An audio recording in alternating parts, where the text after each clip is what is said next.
to all of you. This is Dr. Neelam from Department of Chemistry, Sri Shankaracharya Mahavidyalaya, Junwani, Bhilai. I am going to deliver my lecture on the topic of polymers. Polymer को मैं दो parts में divide की हूँ। एक तो पहले मैं जनरल इसका क्लासिफिकेशन और पॉलीमर क्या होता है इसके बारे में बताऊंगी। नेक्स्ट मैं उसका पॉलीमर का मैकेनिज्म के बारे में डिस्कस करूंगी। तो first of all polymer. Polymer को हम हिंदी में बहुलक भी बोलते हैं। पॉलीमर होता क्या है? पॉलीमर बहुत सारे सिंपल यूनिट्स जिसे हम क्या बोलते हैं, मोनोमर बोलते हैं। मोनोमर को हिंदी में एकलक भी कहते हैं। मोनोमर के बहुत सारे मोनोमर के आपस में कंबाइन होने से जो फॉर्म होता है मैक्रोमोलिक्यूल्स, उसे हम पॉलीमर कहते हैं। और वह प्रोसेस जिसमें से पॉलीमर मोनोमर से पॉलीमर का फॉर्मेशन होता है उसे हम पॉलीमराइजेशन कहते हैं, या हिंदी में बोलते हैं बहुलीकरण प्रक्रिया। जैसा कि एग्जांपल में आप देख रहे हो इथीन। इथीन के n नंबर ऑफ मॉलिक्यूल्स लिया गया है। इनका जब पॉलीमराइजेशन होता है तब पॉलीथीन का फॉर्मेशन होता है। तो इथीन हमारे लिए मोनोमर होता है, एकलक होता है, और पॉलीथीन हमारा पॉलीमर होता है, बहुलक की तरह होता है। और ये पॉलीमर जो होते हैं कि मैक्रोमोलिक्यूल्स होते हैं, इसका मॉलिक्यूलर वेट बहुत ज़्यादा होता है क्योंकि ये बहुत सारे मोनोमर यूनिट के मिलने से बनता है। Now classification of polymers. Polymer को अलग अलग क्लासिफिकेशन में क्लासिफाइड किया गया है। जैसे पहला है कि monomer based on the type of monomer unit, कि किस टाइप के मोनोमर यूनिट के मिलने से किस टाइप का क्लासिफिकेशन होगा। जैसे ये दो टाइप के होते हैं, होमोपॉलीमर एंड कोपॉलीमर। इसे कोपॉलीमर को मिक्स्ड पॉलीमर भी कहते हैं। होमोपॉलीमर वह पॉलीमर होता है जिसमें एक ही मोनोमर यूनिट मिलकर पॉलीमर का फॉर्मेशन करते हैं। जैसा कि यहाँ पे देखिए विनाइल क्लोराइड, यहाँ पे एक ही पॉलीमर मोनोमर लिया गया है, इनके कॉम्बिनेशन से जो पॉलीमर फॉर्म होता है यह होमोपॉलीमर कहलाता है। बहुत सारे एग्जांपल्स हैं, पॉली इथिनील, polyvinyl chloride, poly isoprene, neoprene, poly acrylonitrile, nylon 6 etcetera. Copolymer वह होता है जिसमें डिफरेंट मोनोमर के कॉम्बिनेशन से जो पॉलीमर फॉर्म होता है उसे हम कोपॉलीमर या मिक्स्ड पॉलीमर कहते हैं। जैसा कि एग्जांपल में देख लीजिए, nylon 6, terylene, bakelite, glyptal, buna S, buna N etcetera. यहाँ पे देखिए एक मोनोमर है हेक्सा मेथाइलिन डायमीन और दूसरा है एडिपिक एसिड। दोनों के कॉम्बिनेशन होने से दोनों जब पॉलीमराइज करता है तो यहाँ पे नायलॉन 6 का फॉर्मेशन होता है। तो यहाँ पे डिफरेंट मोनोमर का यूज हुआ है, इस कारण इसको हम कोपॉलीमर्स कहते हैं। और जिसमें सेम टाइप के पॉलीमर मोनोमर यूज होते हैं उसे हम होमोपॉलीमर कहते हैं।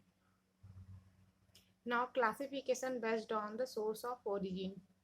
यहाँ पे कहाँ से पॉलीमर प्राप्त हो रहा है उसके बेसिस पे डिवाइड किया गया है। एक होता है नेचुरल पॉलीमर। नेचुरल मतलब नाम से ही पता चल रहा है कि प्राकृतिक रूप से, जो कि जनरली प्लांट्स एंड एनिमल्स में पाया जाता है। जैसा कि प्रोटीन है, सेलुलोज है, स्टार्च, रेजिन, रबर एक्सेट्रा। ये है एग्जाम्पल आपका सेलुलोज का है, जो कि बहुत सारे ग्लूकोज यूनिट के मिलने से बनता है।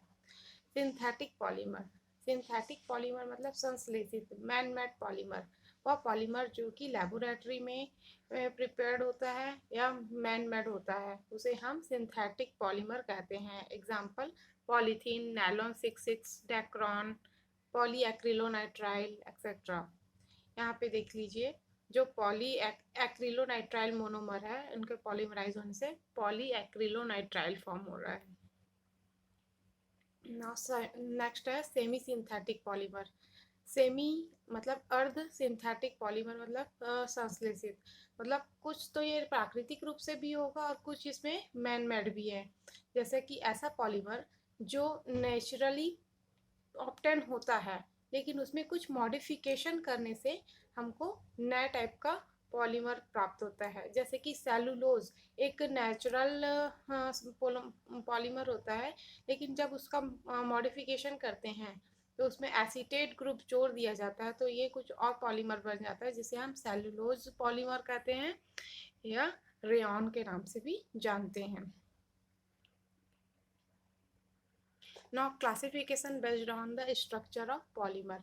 स्ट्रक्चर के बेस से पॉलीमर भी तीन प्रकार के होते हैं। लीनियर पॉलीमर होते हैं, ब्रांच्ड होते हैं और क्रॉस लिंक्ड पॉलीमर होते हैं।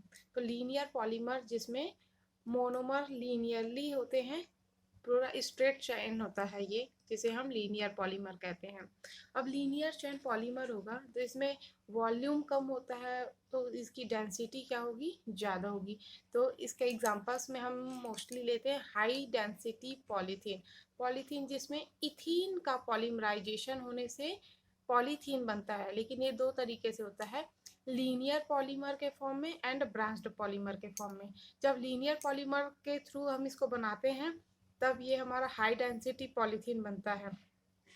इसके लिए कंडीशन चाहिए low pressure 6 to 7 atmospheric pressure और 333 से 345 केल्विन टेम्परेचर पर, और साथ में इसमें एक कैटलिस्ट यूज होता है जिसको हम जिगलर नाटा कैटलिस्ट कहते हैं। इस जिगलर नाटा कैटलिस्ट के प्रेजेंस में इथिलीन का पॉलीमराइजेशन होता है और पॉलीथीन का फॉर्मेशन होता है, जिसे हम हाई डेंसिटी पॉलीथीन कहते हैं। नाउ ब्रांच्ड चैन पॉलीमर। ब्रांच्ड चैन पॉलीमर जिसमें लीनियर पॉलीमर में ब्रांचेस होते हैं, जिसे हम ब्रांच्ड चैन पॉलीमर कहते हैं।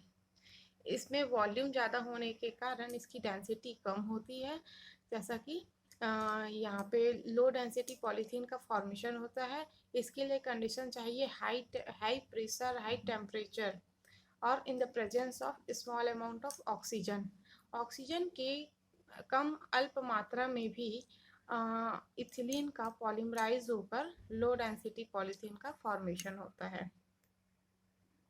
ना क्रॉस लिंक्ड पॉलीमर या नेटवर्क पॉलीमर, ऐसा पॉलीमर जिसमें बाईफंक्शनल या ट्राईफंक्शनल मोनोमर्स प्रेजेंट होते हैं, वे आपस में स्ट्रांगली कोवेलेंट बॉन्ड के थ्रू जुड़कर क्रॉस लिंक नेटवर्क फॉर्म में स्ट्रक्चर फॉर्म करते हैं, जिसको हम क्रॉस लिंक्ड पॉलीमर कहते हैं।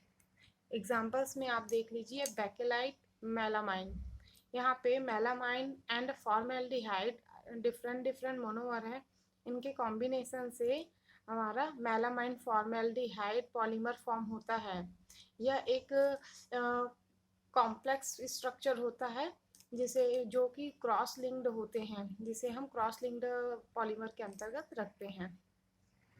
Now classification based on the mode of polymerization, कि आपस में किस टाइप से जुड़ता है। ये दो टाइप के होते हैं, addition polymers and condensation polymers. Addition polymer वह पॉलीमर होता है जिसमें मोनोमर आपस में जुड़ता है, उसमें डबल बॉन्ड, ऐसा मोनोमर होगा जिसमें डबल बॉन्ड या ट्रिपल बॉन्ड प्रेजेंट होते हैं, वे आपस में जुड़ते जाते हैं और इसमें कोई बाई प्रोडक्ट नहीं निकलता है, जैसा कि पॉलीथीन है, ब्यूना एन, ब्यूना एस और भी बहुत सारे एग्जांपल्स हैं। जैसे कि आप यहाँ पे देख लीजिए स्टायरिन। स्टायरिन वह होता है जिसमें फिनाइल ग्रुप में इथिलीन ग्रुप जुड़ा होता है, इनका पॉलीमराइजेशन होने से पॉलीस्टायरिन का फॉर्मेशन होता है, यह एक एडिशन पॉलीमर है। नाउ कंडेंसेशन पॉलीमर वह पॉलीमर होता है जिसमें बाईफंक्शनल ग्रुप या ट्राईफंक्शनल ग्रुप प्रेजेंट मोनोमर के फॉर्म में प्रेजेंट होते हैं, जो आपस में कंबाइन करते हैं और इसमें साथ ही साथ एक सिंपल बाई प्रोडक्ट भी बाई प्रोडक्ट निकलता है, जैसा कि आप देख लीजिए ग्लाइकॉल और टेरेप्थेलिक एसिड। जब दोनों का कॉम्बिनेशन होता है तो वाटर के मॉलिक्यूल एक से H और एक से OH बाहर निकल जाते हैं और वाटर का मॉलिक्यूल बाहर निकल जाता है और हमारा टेरिलीन या डेक्रॉन फॉर्म हो जाता है। इस प्रकार का पॉलीमर जिसमें बाय प्रोडक्ट के फॉर्म में सिंपल मॉलिक्यूल भी बाहर निकलता है, उसे हम कंडेंसेशन पॉलीमर कहते हैं। Now classification based upon the molecular forces. Interionic forces के बेसिस पे इसको चार भाग में डिवाइड किया गया है। Elastomers and fibres. इलास्टोमर्स वह होता है जो कि एक रबर के जैसे संरचना होती है, रबर लाइक स्ट्रक्चर होते हैं, सॉलिड होते हैं।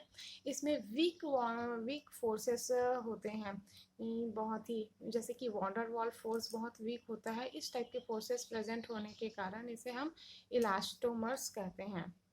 Example Buena and neoprene etcetera. Fibres, fibres वह होते हैं जिसमें जो इंटरआयनिक फोर्सेस होते हैं वो कि स्ट्रांग होते हैं, जैसा कि hydrogen bonding, dipole dipole interaction के कारण इनके बीच स्ट्रांगली फोर्सेस बॉन्डेड होते हैं और ये इलास्टोमर से स्ट्रांग होते हैं, जिसे हम फाइबर्स भी कहते हैं। Example polyamides, polyesters. Now thermoplastic and thermosetting polymer. Thermoplastic polymer वह होता है जिसे जो कि बहुत ही कम ब्रांच्ड और मोस्टली चैन मॉलिक्यूल्स होते हैं, चैन पॉलीमर होते हैं, जिन्हें हम अगर हीट करते हैं तो वो सॉफ्ट हो जाते हैं और जब हम इसको कूल करते हैं तो ये हार्ड हो जाते हैं। यह प्रोसेस बार बार हम रिपीट कर सकते हैं इस टाइप, और अपने जिस फॉर्म में इसको को चाहिए उस फॉर्म में हम इसको चेंज कर सकते हैं। इस टाइप का पॉलीमर को थर्मोप्लास्टिक पॉलीमर कहते हैं। और जैसे एग्जांपल में है पॉलीथीन, पॉलीस्टायरीन, पॉलीविनाइल। और थर्मोसेटिंग पॉलीमर वह पॉलीमर होता है जिसमें जो कि बहुत ही cross linked heavy branched molecule होते हैं। जब एक बार इसको हीट करके हीट करेंगे तो वो मेल्ट हो जाता है और जिस भी फॉर्म में इसको शेप में हमको चाहिए रहता है उसे हम उस फॉर्म में डालकर अगर हम इसको कूल करते हैं, ठंडा करते हैं, तो एक बार ही जिस फॉर्म में आ गया सॉलिड फॉर्म में, उसको हम डबल और इसको हीट करने पर ये अपने फॉर्म को चेंज नहीं करता है। ये इस टाइप का पॉलीमर कहलाता है थर्मोसेटिंग पॉलीमर, जैसा कि bakelite, urea formaldehyde, resin etcetera. Thank you.